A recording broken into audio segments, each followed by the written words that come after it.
자, 그 다음에 나오는 것이 이제 광역계획권 그리고 광역도시계획제도입니다. 우리는 지금 현재 국토개법상 행정계획이 들어가고 있는 거죠.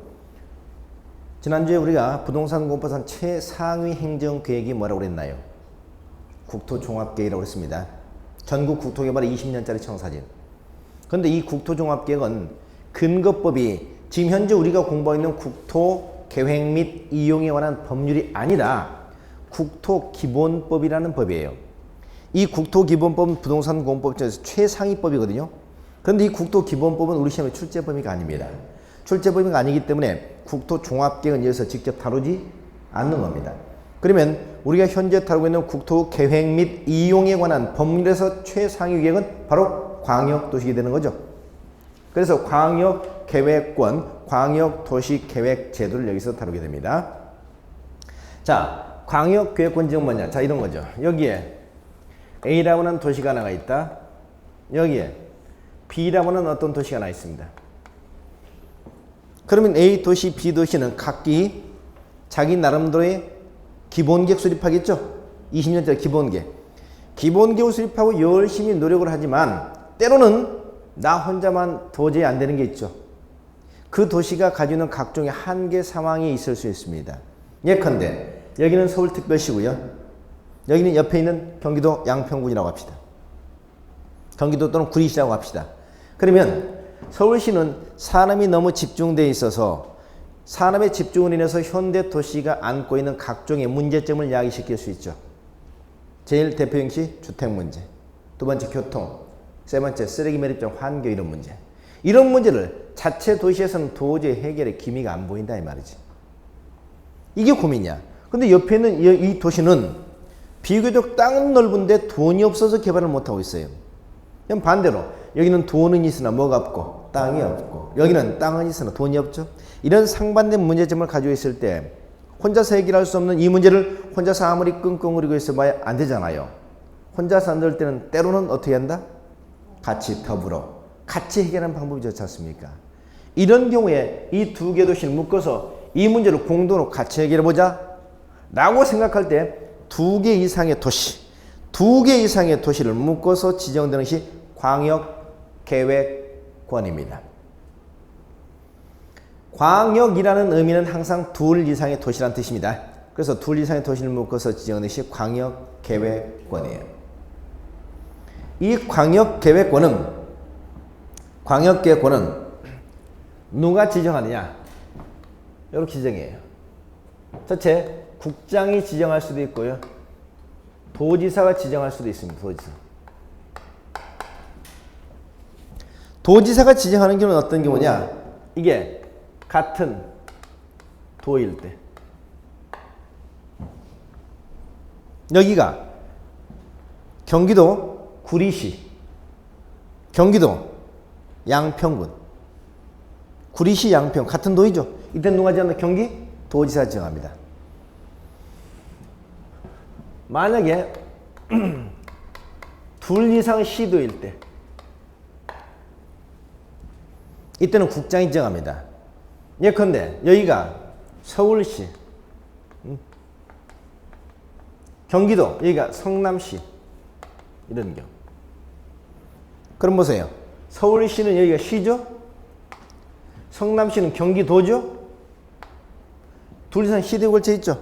그럼 경기도지사 지정을 못해. 같은 급이기 때문에 이때 누가 정한다? 국장이 정한다는 얘기입니다. 그래서 자, 광역계획권은 인접하고 있는 둘 이상의 도시를 묶어서 같은 도에 속해 있을 때 누가? 도지사가. 둘 이상 시도에 속해 있을 때 누가? 국장이 지정한다. 이렇게 기억하세요. 자, 그러면 이렇게 지정이 되면 여기서 이제 수립하는 계획, 이게 뭐다? 소위 광역 도시 계획이라는 겁니다. 광역 도시. 자, 광역 도시는 아까 어떻게 설명했죠? 이거 보세요. 광역 도시는 첫째 이거 무슨 계획이다? 장기 계획입니다. 두 번째 뭐라고 그랬다? 청사지입니다. 세 번째 뭐다? 청사진만 가지고 일반 국민을 구축하지 못하잖아요. 그러니까 이건 이 광역계획권의 20년 단위의 장기 발전의 청사진이 되는 계획, 이걸 말한다. 광역도시계획. 광역도시계획이라고 얘기합니다. 광역도시계획.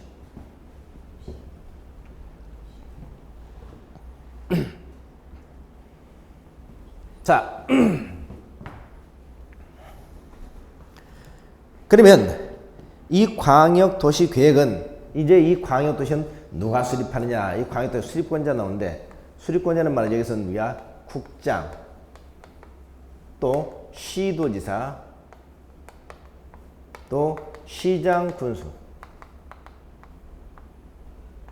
이런 사람들 수립할 수 있어요.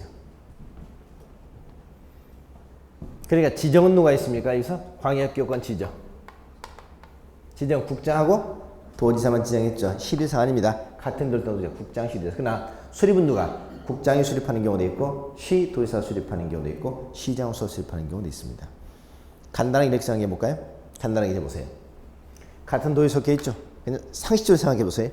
같은 도에 속해 있으니까 구리시하고 양평군에 속해 있으니까 지정은 자기들이 지정 못하겠죠. 윗사람이 지정을 해주잖아. 그래서 도지사가 지정해 줍니다. 계획은 누가 수립한다? 그 대신 함께 공동해야 돼. 시장수. 시장수 수립해가지고 이걸 지정해 주던 누구 있죠? 도지사. 도지사한테 승인 신청해. 승인해달라고. 이렇게.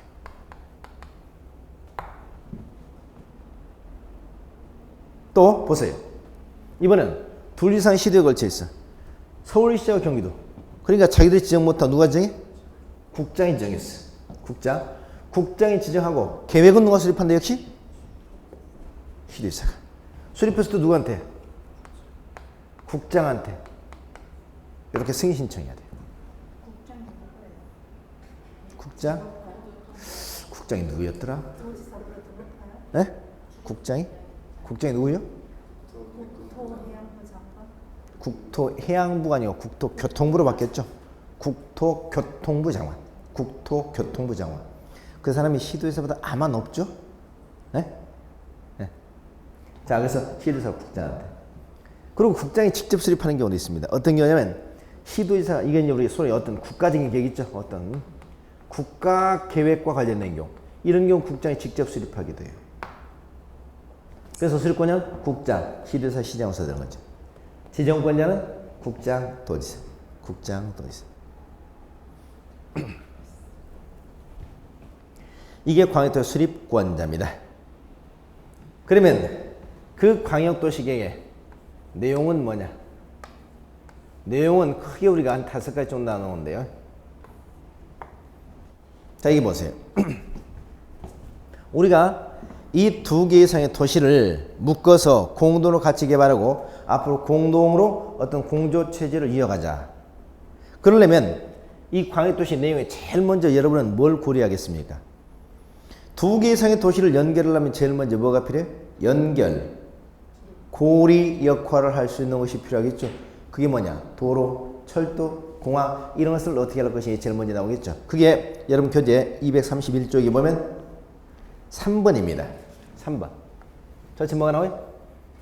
광역시설이잖아요.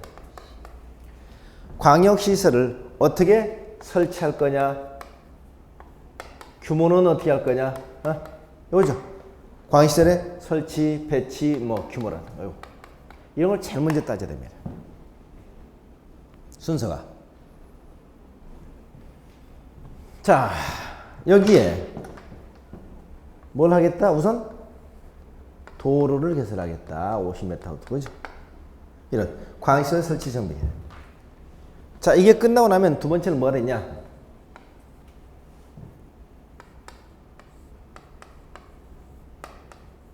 분담입니다. 기능 분담이죠. 역할 분담이죠. 이게 1번입니다. 1번. 1번은 뭐니까 공간 구조와 기능 분담이라는 얘기죠. 공간 구조와 기능 분담. 무슨 말이다? 서울시는 주로 여기다가 산업을 집중시키겠다. 여기 옆에 있는 군에다는 주로 주택 건설을 해나가겠다. A시의 쓰레기 매립장을 여기다 건설하겠다. 이런 어떤 역할 분담이 이루어져야 되죠. 이게 공간 구조와 기능 분담입니다. 세 번째, 때로는 뭐 필요하냐? 응? 때로는 소위 연계가 필요합니다. 이게 5번입니다. 5번을 보니까 광역계획권에 속하는 특별시, 광시, 특별자치시, 특별자치시군의 기능 연계잖아요. 기능 연계. 자, 이 광역계획권의 진정한 의미는 분담에서 나옵니다. 내가 할 수 없는 것을 네가 한다. 서로 다 유포한다. 그런데 때로는 이렇게 하다 보면 연계가 필요하게 돼요. 예컨대 이 두 개 도시를 이렇게 해놓고 도로 연결해가지고 서로 기능을 분담시키지만 여기서 필요하면 두 개 도시를 연계시켜서 공동으로 관광권을 개발하자. 이왕이면. 그렇죠? 자, 강원도, 평창, 그 다음에 옆에 있는 원주, 횡성, 세 개를 묶어서 앞으로 원주에다 어떻습니까? 주로 의료, 이와 같은 메디컬 도시로 만들겠다는 것이죠. 반면에 평창이 지면 올림픽이 개최되죠? 옆에는 횡성, 한우가 유명하죠? 그럼 관광객들이 거기 왔다 갔다 했으면 원주 들려서 가서 한우도 먹고, 올림픽도 관광하고 서로 기능이 연계가 필요하다 이 말이죠. 작년 한 해 동안 어떻습니까? 전국적으로 부동산 경기가 가장 좋았던 것이 부산이었습니다. 부산이 좋았던 이유가 뭐죠? 네? 여러 가지 이유가 있습니다. 첫 번째 이유 중에 하나는 소위 일본의 대지진 나면서 일본 주민들이 불안감 때문에 그쪽에 투자를 좀 하게 된다 하는 이런 영향도 굉장히 많고요. 두 번째는 바로 지금 얘기했던 거가대교 있죠. 거가대교. 부산과 거제도를 갖다 연결한 다리가 건설됐잖아요. 그러면서 어떻습니까? 부산에서 거제도로, 거제도에서 부산으로 이렇게 계속 이동 인구가 많으면 관광이 그만큼 많이 늘어난 겁니다. 이런 역할이 커요. 바로 이게 뭐다? 기능의 연계죠. 그러다 보면 항상 짚고 넘어가야 될 문제가 뭐냐? 소위 지역 이기주의입니다. 나쁜 시설은 자기 지역에 설치하지 않으려는 경향, 지역 이기주의. 이것 때문에 반드시 짚고 넘어야 할 문제가 녹지 문제, 환경 문제입니다. 2번이죠. 녹지, 관리 책임. 그 다음에 환경 보전 문제. 녹지라든가 환경은 어떻게 할 것이냐. 이걸 갖다 짚고 넘어야 돼. 다섯 번째, 마지막으로 나오는 게 뭐냐? 뒤처리가 깔끔해야 되죠. 경관 계획입니다. 경관을 어떻게 할 것이냐. 뒤처리. 자, 이렇게 크게 광역도시의 내용을 크게 5가지로 얘기합니다. 자, 이것도 단순히 머릿속에 암기라고 생각하지 마시고요. 이해를 하세요. 두 개 이상의 도시를 연결해서 뭘 어쩌자는 거냐? 처음 먼저 연결하면 연결 고리가 필요하다. 시설. 그렇죠? 그리고 서로 분단. 때로는 연계. 하다 보면 지역 이기주의 때문에 녹지, 환경 문제, 마지막 뒤처리, 경관은 나타나는 경관 계획. 이렇게 기억하시기 바랍니다. 자, 이게 광역도시의 내용이 되겠습니다. 광역도시는 아까 어떤 계획이다? 장기계획이라고 그랬죠? 장기. 몇 년 단위? 20년 단위 계획입니다. 20년 단위 계획은 통상 5년마다 뭐 한다? 재검토 정비하죠. 근데 이건 재검토 규정이 없습니다. 광역도시계획. 장기 계획인데 불구하고 왜 없을까요? 이유. 장기 계획이지만 이건 2개 이상의 도시의 문제야. 나 혼자만의 문제일 땐 수시로 변경해도 상관없죠. 네? 여러분도 어떻습니까? 하루에 계획을 수립했다 하루에 수십 번 변경할 수도 있죠. 하루에 12번을 변경 누가 관심을 가져 안 가져? 안 가져. 내 문제니까. 그런데 너와 나의 문제일 때, 우리의 문제일 때는 수시로 변경하면 옆에 사람 믿어요? 안 믿지? 예? 또 부부간에도 어떻습니까? 같이 살면서 남편 한 사람이 하루에 12번씩 마음이 왔다 갔다 하면 그 사람 믿고 어떻게 살겠어요? 그죠? 때로는 내가 변경하고 싶어도 나와 관련된 사람이 있을 때는 가급적 서로 지켜주는 노력이 필요하죠. 수시로 변경해서 바람직하지 못한다. 그래서 이건 한 도시만의 문제가 아니고 2개 이상의 도시의 문제이기 때문에 수시로 변경하면 주변 도시들이 대단히 불편해한다. 그래서 광역 도시계획은 20년 단위의 장기 계획임에도 불구하고 뭐가 없다? 재검토 규정이 없다. 이렇게 기억하세요. 자, 비구성이라고 그랬죠. 비구성이니까 일반 구민은 행정, 쟁송. 쟁송에 대해서는 삼을 수 있다 없다. 다시 말해서 지난주 행정 쟁송 공부하셨잖아요. 즉 비구속은 여러분에게 직접 구속력을 갖지 못합니다. 근데 이거 광역도시에 잘못됐으니까 취소해달라, 변경해달라. 여러분 소송 제기할 수 있다 없다? 할 수는 있지. 할 수 있는데 법원에서 뭐라고 한다? 쓸데없는 일 신경 쓰지 말고 가서 공인 중개사 공부나 열심히 하라고 안 받아준다고 그랬죠. 행정 쟁송의 대상이 되지 않는다라고 합니다. 않는다. 자, 이게 광역계획권 광역도시계획제도입니다. 좋은 제도죠. 왜 좋은 제도예요? 사람도 자기 혼자 잘났다고 떠들이는 사람 치고 잘난 사람 없어요. 그렇죠? 정말 잘난 사람 어떤 사람이 잘난 사람이야? 오히려 조용한 사람이야. 조용하면서 어떻습니까? 내 옆에 많은 사람을 내가 거느릴 수 있는 사람이야. 사람의 능력은 똑같아요. 너도 나도 5개 손, 그죠? 손가락 5개, 눈 둘 다 똑같잖아요. 근데 하면 얼마나 많이 일하겠어요. 그러나 능력 있는 사람은 어떻습니까? 많은 사람을 거느리고 많은 사람을 하여금 일을 할 수 있는 기회를 줘서 내가 할 수 없는 역할을 그 사람들을 하게 만드는 게 정말 능력 있는 사람이지. 자기가 모든 사사건건 다 챙기고 이렇게 하다 보면 돼. 그 사람은 쓰러져요. 사람도 마찬가지고 도시도 마찬가지입니다. 국가도 마찬가지예요. 도시든 국가든 요즘에는 자꾸 주변 도시, 주변 국가들과 서로 관계를 맺어가면서 함께 더불어 발전하고 더불어 성숙하는 겁니다. 이게 현대 도시의 일반적인 추세 흐름이죠. 그 추세 흐름을 반영해서 나온 제도마다 광역계획권 광역도시계획제도다. 군장 광역도시계. 군장 어디? 전라북도 군산 앞에 있는 충청남도 장항 두 개를 묶어서 군장 광역도시. 부마 광역도시계. 부산 마산을 연결해서 함께 공동으로 개발해보자. 원주 평창 광역도시계획 이겁니다. 됐죠? 이 광역도시제도.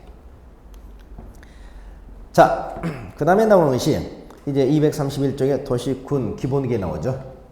도시군 기본.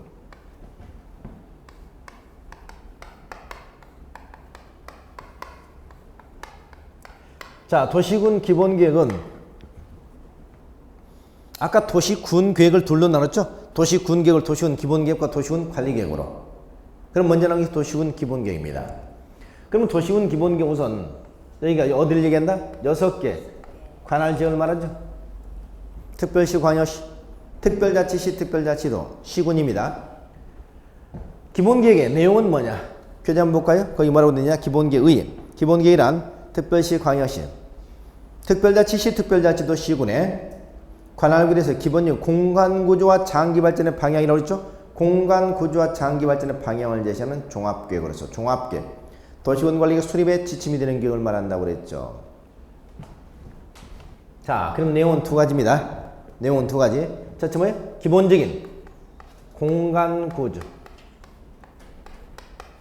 두 번째 뭐예요? 장기 발전의 청사지.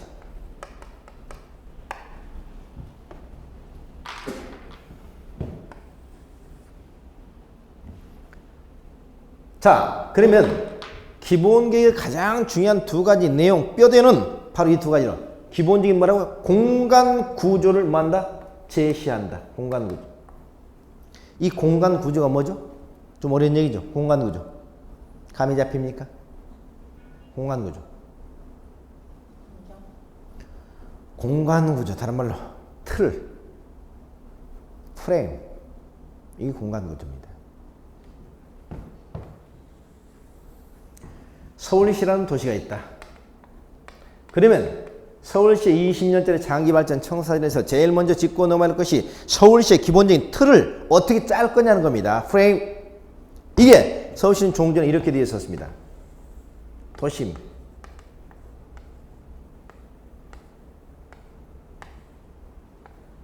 부도심,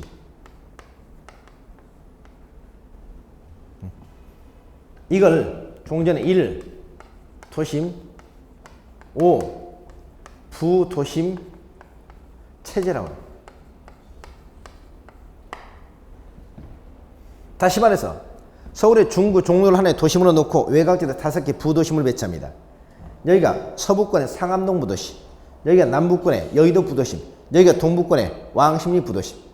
그래서 서부권의 상암동 부도심은 앞으로 IT 중심의 생활권으로, 여의도는 앞으로 금융, 업무 중심의 생활권으로, 여기는 앞으로 주거 중심의 생활권으로, 여기는 산업 중심의 생활권으로, 이런 식으로 틀을 짜는 겁니다. 이렇게 서울시를 나눠놓고 여기에 맞춰서 그 도시를 지속적으로 발전시켜 나가자는 거죠. 이게 기본적인 틀, 공간 구조입니다. 어느 도시든 간에 제일 먼저 해야 될 것이 그 기본적인 공간 구조, 틀을 잡는 겁니다. 틀. 그리고 이 도시를 여기에 맞춰서 20년 단위로 어떻게 발전시켜 나갈 것이라는 방향을 제시한다. 이게 기본계획이야. 도시군 기본계획. 그러니까 기본계획에서 여러분이 꼭 짚고 넘어야 될 두 가지 용어. 공간 구조, 장기 발전의 청사진. 네?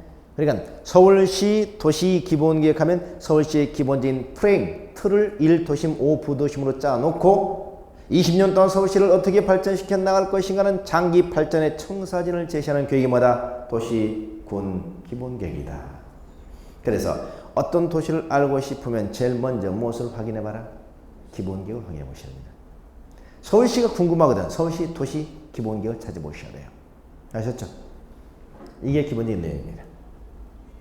자, 이건 무슨 계획이라고 했습니다, 여러분? 거기 보니까 종합계획이라는 표현을 썼죠? 종합계획.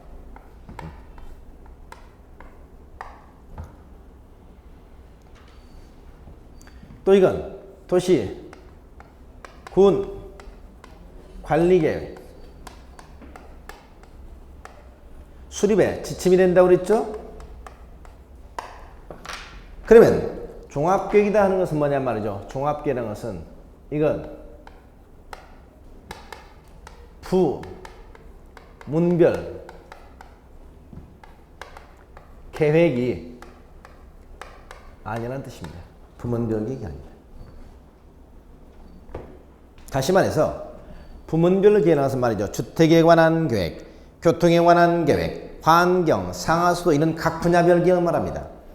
그런데 도시군 기본계획은 20년짜리 청사진이기 때문에 이런 것들을 전부 다 망라한 종합적인 것이야지 어떤 특정 분야별 계획은 아니라는 뜻입니다. 도시군 관리가 수립에 지침이 된다고 그랬죠. 이건 무슨 얘기입니까? 다른 말로 비구속이라는 얘기잖아요. 하나의 지침일 뿐이기 때문에 지침만 가지고는 일반 국민에게 이렇게 해라 저렇게 해라 할 수 있다 없다? 없다. 그러면 이건 뭐다? 도시군 관리 수립을 지침하는 데이기 때문에 이 도시군 기본계획에서 도시군 관리 계획이 수립이 될 것이고 도시군 관리 계획 수립이 되면 그로 인해서 일반 국민들은 뭘 받게 된다? 구속을 받게 된다 하는 거죠. 그러니까 구체적 계획인 도시군 관리계획 수립되기 전까지는 일반 국민은 기본 계획만 가지고는 구속을 받는다 안 받는다? 안 받는다 하는 거죠. 안 받는다. 이게 도시군 기본계획입니다. 그러니까 비구속이니까 일반 국민은 또 이거 잘못했다. 밤나라, 감나라 할 수 있다 없다? 없다 이 말이죠. 비구속이니까 행정쟁선을 다툴 수 없다는 얘기입니다. 이게 도시군 기본계획입니다. 도시군 기본계획. 따라서 어떤 도시를 알고 싶으면 그 도시의 기본계획을 제일 먼저 찾아봐야 된다. 사람으로 얘기하면 말이죠. 사람도 우리가 20대 젊었을 때 청소년기에 자기 어떤 인생의 목표를 설정하는 경우 있죠. 나는 장차 커서 어떤 사람이 되고 싶다. 응? 어떤 사람이 되고 싶다.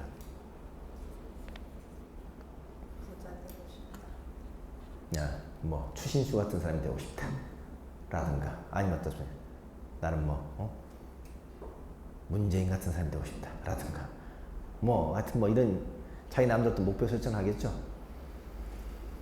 그런데 어떻습니까? 이건 구체적인 건 아니죠. 제가 어떤 사람 이름을 걸면서 죄송합니다만 구체적인 건 아니고 막연한 것이고 청사진에 불과하잖아요. 이건 구체적인 건 아니야. 그리고 우리는 어때요? 그 도시를 알고 싶으면은 그 도시의 기본 계획을 알아보면 되고 사람도 그 사람이 어떤 사람인가 알고 싶으면 여러분은 뭘 물어봅니까? 누군가를 만나서 저 사람이 어떤 사람인가 알고 싶으면 여러분 대부분 그 사람이 뭘 물어봐요? 쉽게 말해서 여러분 집에 나중에 딸내미가 사익감이라고 남자를 데리고 왔어요. 남자를 데리고 오면 제일 먼저 앉아가지고 부모가 그 사람한테 뭘 물어볼 겁니까? 윤희 씨는 뭘 물어볼 거예요? 제일 먼저. 이거 물어볼 거죠? 자네 한 달 수입이 얼마인가? 부모님이 뭐 하시냐? 무슨 일을 하느냐? 근데 사실은 알고 보면은 부모님이 뭘 하느냐 하고 그 사람하고 사실 그렇게 관련 있는 건 아니죠. 네? 또 무슨 일을 하느냐 하는 것은 그 사람의 안정적인 직업을 따지는 거죠. 근데 사실은 어떻습니까? 사실 중요한 것은 이미 그 사람한테 결정되어 버린 것, 부모에 의해서 또 현재 직업에서 결정되어 버린 것보다는 그 사람이 앞으로 어떤 무엇을 할 수 있느냐 하는 게 중요하지 않겠어요? 무엇을 할 수 있느냐? 그래서 저 같으면 자네 꿈이 뭐냐? 자네 인생의 목표가 뭐냐? 가치관이 뭐냐? 이런 걸 물어볼 것 같아요. 그래서 그 사람이 어떤 성을 가지고 어떤 가치를 가지고 있느냐에 따라서 사람의 장래가 좌우될 수도 있지 않겠느냐 말이죠. 이미 결정돼 버린 거야. 사실상 어떻습니까? 뭐 부모를 잘 만나서 결정될 수도 있고 또 좋은 직업도 마찬가지죠. 좋은 직업도 부모를 잘 만나면 좋은 직업 같습니다. 당연하게. 그러나 실제로는 가장 중요한 것이 그 사람이 어떤 생각을 가지고 어떤 사고방식을 가지고 있는지 사실 중요할 것 같아요. 도시도 마찬가지입니다. 도시도 그 도시의 기본기를 살펴보면서 그 도시의 꿈을 우리가 평가해야 된다는 겁니다. 자, 이게 도시군 기본계획입니다. 자, 그러면 도시군 기본계획은 다음 페이지 보니까 도시군 기본계획 내용 나오죠? 도시군 기본계획 내용. 도시군 기본계획 내용에서 자, 도시군 기본계획은 다음 사이는 정책 방향이 포함되어 있죠. 방향입니다. 방향 지시야. 여기서 오늘 몇 가지만 기억하겠습니다. 기본계획에서 기본적으로 나와야 될 것들이 뭐냐? 첫 번째 1번 지역의 특성 하나. 지역의 특성. 그럼 목표죠. 앞으로 서울시를 어떤 도시로 발전시켜 나갈 것이라는 그 지역의 특성과 그 다음에 서울시의 목표. 이게 제일 먼저 나오겠죠. 그 다음 2번 공간구조 나오죠.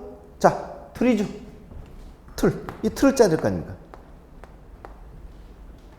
그 다음 6번 기반 시설에 관한 사항이 나오죠. 자, 여기서 서울시에서 어떻습니까? 앞으로 도로는 어떻게 하고 공원은 어떻게 하고 학교는 총 몇 개, 이런 내용들이 기본적으로 나와야 될 겁니다. 그러나 여기도 기반 시설에 관한 사항이지 기반 시설 설치, 정비, 개량 이런 구체적인 내용은 아닙니다. 어디에다가 어떤 도로를 어떤 크기로 언제 건설하겠다 이게 아니라 서울시는 2020년까지 도로를 총 몇 킬로 만들겠다. 서울시는 앞으로 2020년까지 공원의 수를 앞으로 100개에서 300개로 늘리겠다. 뭐 이런 내용이야. 그 다음 8번 경관에 관한 사항. 경관. 자, 이 정도 내용만 기억하세요. 이 정도 내용만. 자, 암기하지 마시고요. 기본계획이 제일 먼저다. 그 도시의 특성과 목표, 그 다음에 틀, 공간구조, 그리고 가장 중요한 기반, 시설, 그리고 경관. 이런 내용들이 기본계획에 남아있다 하는 정도만 여러분 기억하시기 바랍니다.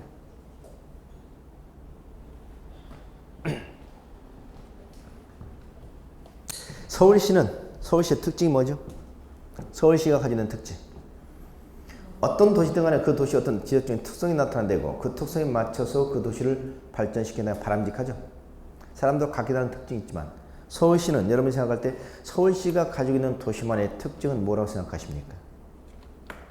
한번 얘기해 보세요. 네? 인구가 많다.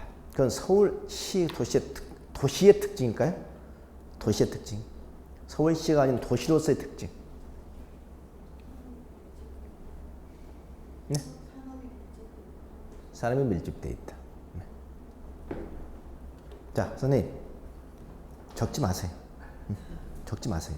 제가 처음 말씀드렸지 적지 마시고 그냥 같이 호흡을 하시는 게 중요해요. 왜냐면 이거 지금 아무 의미가 없어요. 왜냐면 나중에 교재 나오면 이것보다 5배 내용 더 많아져요. 그거 다 적을 수가 없어요. 그러니까 들으시면서 그냥 같이 이렇게 자꾸 이해하려고 노력하는 게 중요합니다. 적다 보시면 설명 놓치니까. 사람이 밀집되어 있다. 근데 대부분 큰 도시는 어느 도시나 대부분 사람이 밀집되어 있잖아요. 그건 서울시만이 가지는 특징이라고 얘기는. 그러니까 서울시가 가지는 도시로서의 개별적인 특징. 다른 도시와 비교할 때 서울시는 이런 게 하나의 특징적이다 하는 거. 한강을 끼고 있다. 그것도 하나의 특징이 될 수 있겠죠. 또 어떤 특징이 있어요?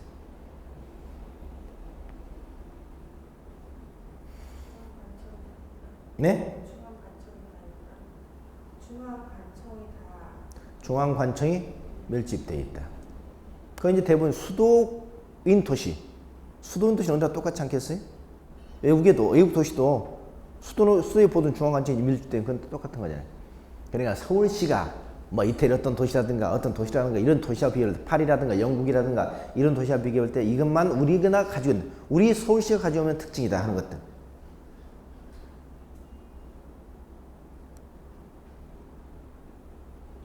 얘기할 게 별로 없죠.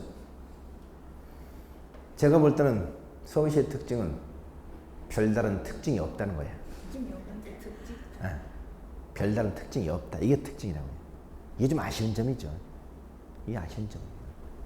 그러니까 사실 서울시가 OECD 국가 중에서 말이죠. 수도의 경쟁력이 가장 떨어진 도시 중에 하나입니다.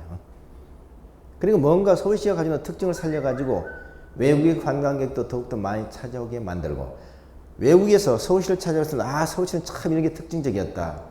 이런 것을 갖다 잘할 만한 내세울 만한 그런 것들이 있어야 되는데 사실 제가 볼 때는 그런 것들 거의 없다고요. 외국인들이 지금 현재 우리나라 이제 뭐 인구 관광객들 1년에 1,000만 명이 찾아온다고 그러잖아요. 작년에 1,000만 명 1년 떨어져. 정말 많이 찾아온 거예요. 많이 찾아오는데 사실상 그 관광객들 질을 보면 대부분 중국 사람으로 국한됐잖아요. 그렇죠? 그 사람들. 그런데 사실 이것은 질적으로 보면 별로 그렇게 바람직한 게 아니에요. 그럼 그 사람들 관광 코스를 제가 한번 쭉 한번 살펴봤어요. 서울에 오면 외국인 도대체 어디를 가는가? 살펴보니까 어디를 가느냐? 제일 오면 말이죠. 경복궁 갑니다. 서울에서 경복궁 가고 그 다음에 어디를 가느냐? 청계천을 가요. 그리고 어디를 가느냐? 남산을 갑니다. 남산을 가고 대부분의 시간 어디에? 명동이나 동대문 시장이나 이쪽 가서 대부분 쇼핑을 합니다. 그러면 서울 관광이 끝나요. 그리고 어디를 가냐? 보통 제주로 간다든가 부산 쪽으로 간다든가 이렇게 해서 떠나게 됩니다. 그럼 사실상 서울에서 보여준 게 뭐가 있어? 청계천? 경복궁? 아니 경복 이제 어디 덕수궁 쪽에 덕수궁 경복궁 좀 많이 하는데 실제로 경복궁이나 덕수궁을 가보면 참 좋은 곳이죠. 좋은 곳인데 중국 사람들 그게 의미가 있을까요? 왜냐면 중국에 가면 뭐가 있어요? 그렇죠. 그게 규모로 보나 뭐로 보나 사실은 버금가지 않잖아요. 그렇잖아요? 청계천 잘 해놨죠. 근데 알고 보면 그때 서울 도심지에다 또랑을 붓고 해놓은 것밖에 뭐가 있어요? 남산? 그러잖아요. 그러니까 사실상 볼만한 게 거의 없다고요.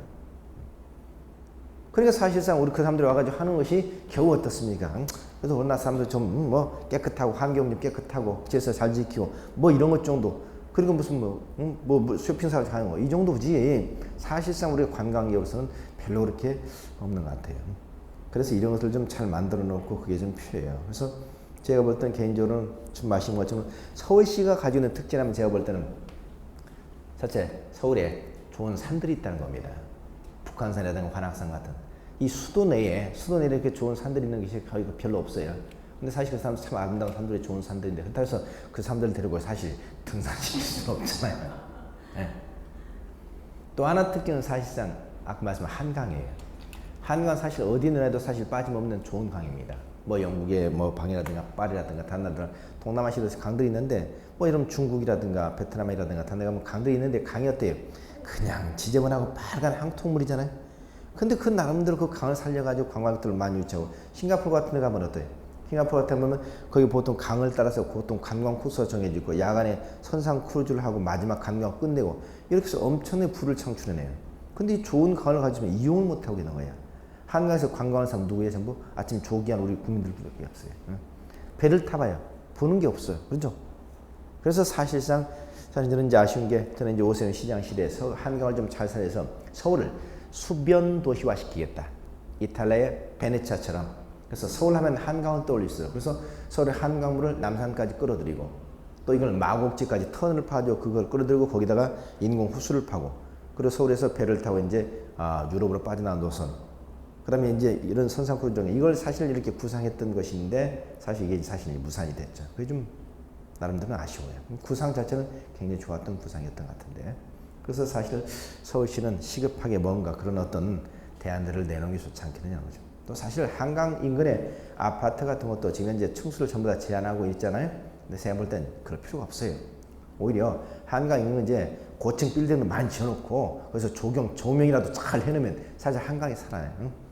지금 저 부산에 가보니까 부산에 광안리 있죠. 해운대. 지금 거기가 완전 서울하고 역전되고 있어요. 광안리 해안가에 보니까 80층짜리, 80 몇 층짜리 아파트들 떠서고 야경이 잘 돼 있어가지고 사람들이 엄청 밀려들어요. 예. 그러니까 한강도 그렇게 충분히 우리가 살 수가 있는데 실제로 어떻습니까? 그걸 죽여버리고 있잖아요. 그래서 그런 좀 아쉬운 게 아닌가. 그래서 서울시가 시급하게 될 일 중에 하나가 아닌가 하는 생각이 들어요. 자, 그래서 도시군 기본계. 그러면 도시군 기본 누가 수립하느냐? 이번에 이제 232조에 도시군 수립 나오는데 수립권자. 이 도시군 기본계 누가 수립해야 되겠습니까? 도시군 기본계. 수립은 말이죠. 수립은 이건 의무사항입니다. 누가 수립한다? 6개 지역장. 그 도시의 장기 발전에 청사지는 그 도시의 장이 해야 될 거 아닙니까? 그래서 누구? 특별시장, 광역시장, 특별자치시장, 특별자치도지사, 그리고 누구? 시장, 군수.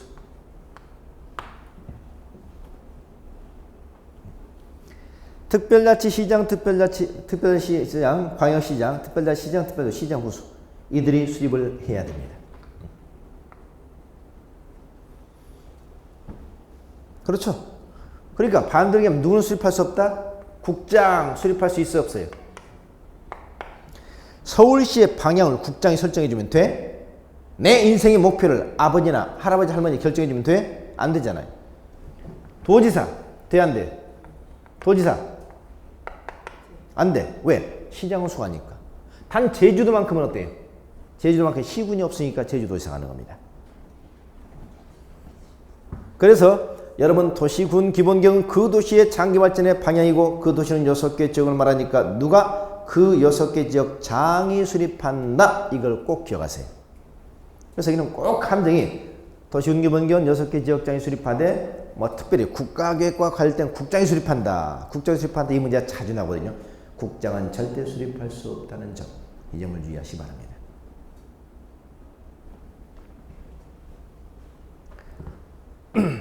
그리고 수립하게 되면 말이죠. 보통 승인을 하는데 승인은 시장군수가 수립했을 때는 보통 누가 승인하냐는 말이죠. 위에 있는 누가? 도지사가 승인합니다. 도지사가 승인.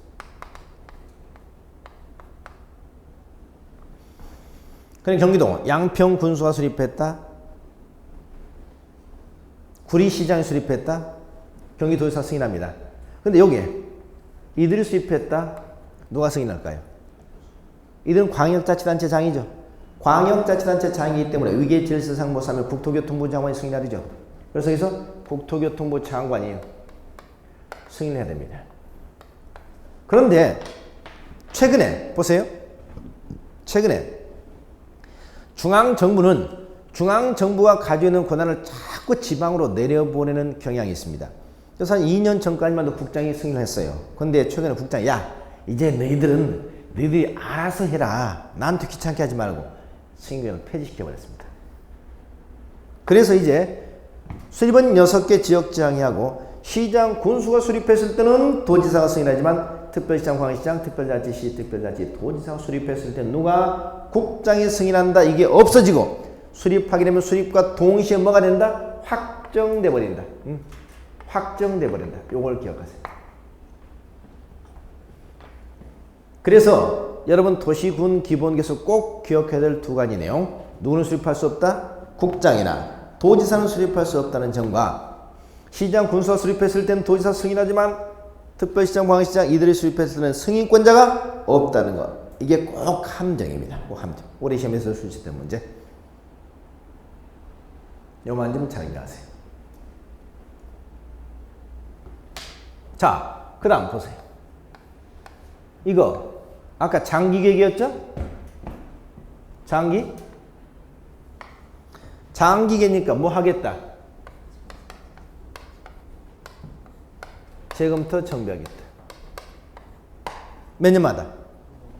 5년마다. 5년마다 재검토 정비합니다. 아까 광역도시계 이것도 장기했죠. 근데 저건 재검토 규정이 없다. 왜 없다고 그랬다? 너와 나의 문제이기 때문에. 근데 이건 누구만의 문제야? 나만의 문제죠. 우리 도시만의 문제잖아요. 이건 2개 이상의 도시 문제 있는데. 그렇기 때문에 광역도시계획은 너와 나의 문제일 때는 수시로 변경하는 것보다는 지켜주려는 노력이 필요하고 나만의 문제일 때는 수시로 변경도 상관이 없다. 그래서 기본계획은 5년마다 재검토 규정을 두고 있고 광역도시계획은 재검토 규정을 두고 있지 않더라. 이렇게 하셔야 됩니다. 그러나 이거 여러분 행정 쟁송으로 다툴 수 있다고요? 없다고요? 없다고 그랬죠? 여러분이 오늘 집에 가서 인터넷 검색해서 서울시 도시 기본계획을 찾아보니까 서울시가 앞으로 이렇게 나가겠다 이렇게 해서 나왔는데 이게 내가 볼 때는 뭔가 마땅치 않다 싶어서 이거 취소해달라 변경해달라 행정 쟁송을 제기하게 되면 역시 받아주질 않는다는 겁니다. 받아주지 않는 행정 쟁송의 대상이 되지 않는다는 겁니다. 자, 이게 도시군 기본계획입니다. 도시군 기본계획. 또 하나, 이건 아까 왔다 일반 국민에 대해서는 뭐가 없다고요? 구속력을 갖지 못한다. 구속력을 갖지 못한다. 그러니까 제가 첫 시간에 말씀드렸습니다만 전국의 토지를 알고 싶으면 제일 먼저 뭘 찾아보고 국토종합계획을 찾아보고 국토종합계획에서 어떤 지역을 선정했죠? 제가 살 때 당진, 평택, 파주 이런 지역이 앞으로 투자가 유망한 지역이다. 그럼 당진에 가지고 제일 먼저 확인할 것은 당진의 기본계획, 평택의 기본계획을 확인해서 그 지역 가운데 어때? 개발할 지역과 보전 지역, 투자할 지역과 그렇지 않은 지역을 선별하라고 그랬습니다. 그래서 그 도시를 알고 싶으면 도시군 기본계획을 확인해 봐라는 거예요. 이게 도시군 기본계획이 되겠습니다.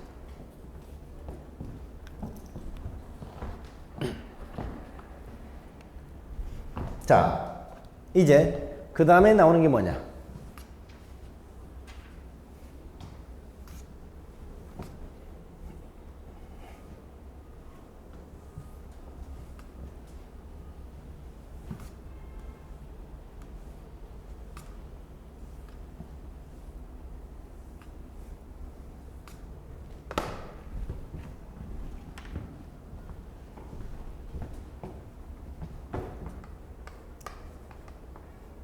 도시군 관리계획이죠.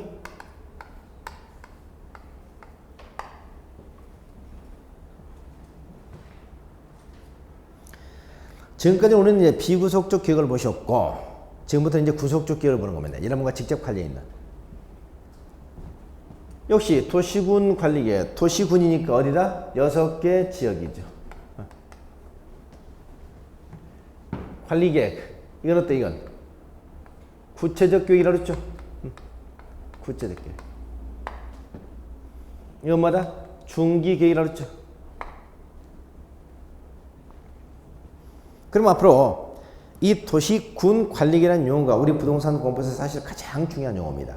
그럼 앞으로 도시군 관리계획이 뭐냐라고 그 의 한번 볼까요? 의 보니까 도시군 관리계획은 6개 지역의 개발, 정비, 보전. 여기서 뭐라고요? 개발, 정비, 보전.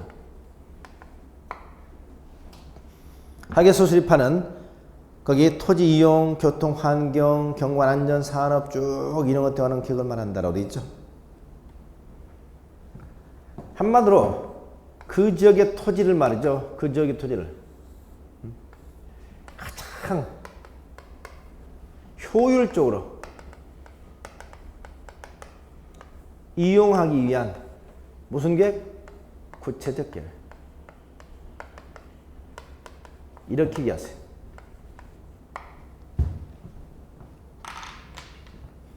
앞으로 도시관리이 뭐냐? 그럼 여러분 교재에 있는 내용처럼 이게 사실 법조항이 이렇게 나왔기 때문에 제가 이 법조항 그렇게 적은 건데 그 내용 읽어봐도 무슨 말인가 감이 오지 않죠?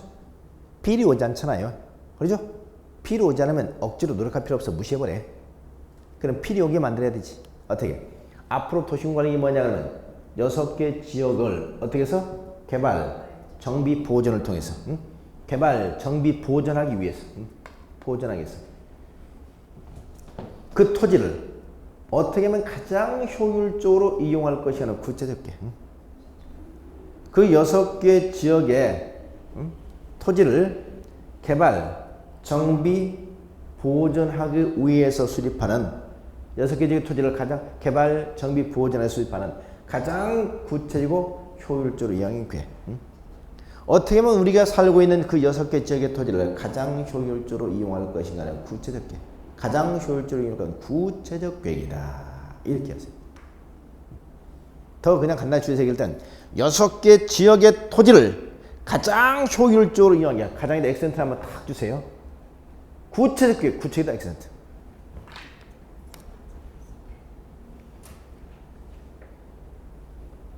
여섯 개 지역의 개발, 정비, 보존을 통해서 그 지역의 토지를 어떻게 하면 가장 효율적으로 이용할 가능한 구체적 계획. 이게 도시군 관리 계획이다. 이렇게 해서 도시군 관리. 이 개념은 좀 꼭 기억하시기 바랍니다. 개념. 자, 이거 잠시 쉬었다 계속해서 내용부터 보겠습니다. 종류.